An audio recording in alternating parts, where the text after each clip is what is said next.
ሌላው ጥያቄያችን ቶሎ የመጨረስ ችግር ያለበት አንድ ወንድ መቼ ነው ወደ ሕክምና መሄድ ያለበት ማለት ነው? ኖርማሊ ከዚህ በፊትም በተደጋጋሚ ርዕሶች ይሄንን ሁኔታ አውርቼዋለሁ። ቶሎ መጨረስ በራሱ ችግር አይደለም። አንድ የ26 ዓመት ወጣት የመጀመሪያ ግንኙነቱን ቶሎ ሊጨርስ ይችላል። ይሄ ኖርማል ነው። መቼ ነው ችግር የሚሆነው? ለሁለተኛ ዝግጁ ሳይሆን ሲቀር ፕላስ ለሁለተኛም ለሶስተኛም ዝግጁ ሆኖ ግን ተመሳሳይ ታይም የሚያስመዘግብ ከሆነ ይሄ ችግር ነው። ነገር ግን ላይክ የመጀመሪያውን ቶሎ ይጨርሳል፣ ለሁለተኛው ዝግጁ ነው፣ ከመጀመሪያው የተሻለ ደቂቃ ማስመዝገብ ከቻለ ይሄ ኖርማል ነው። አሁን በብዛት ብዙ ጊዜ የመጀመሪያውን ቶሎ በመጨረስ ምክንያት ችግር ነው ብሎ ሌላ ስትረስ ውስጥ የሚገቡ ሰዎች አሉ። ያ ስትረሱ ደግሞ የባሰ ችግርን ሊፈጥር ይችላል ማለት ነው።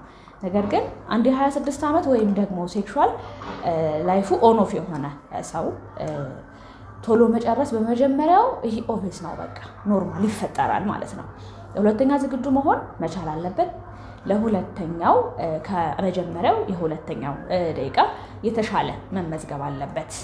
ያ ሳይሆን ሲቀር ነው ችግር ነው ተብሎ ወደ ባለሙያ መምጣት ያለበት እንጂ የመጀመሪያው ቶሎ መጨረስ ኖሮ ለሁለተኛውም ዝግጁ ሆኖ የሁለተኛውን ደግሞ ከመጀመሪያው የተሻለ ደቂቃ ማስመዝገብ ከቻለ ይሄ ኖርማል ነው። ምንም ሕክምና ያስፈልገውም በራሱ ትሪት ማድረግ ይችላል።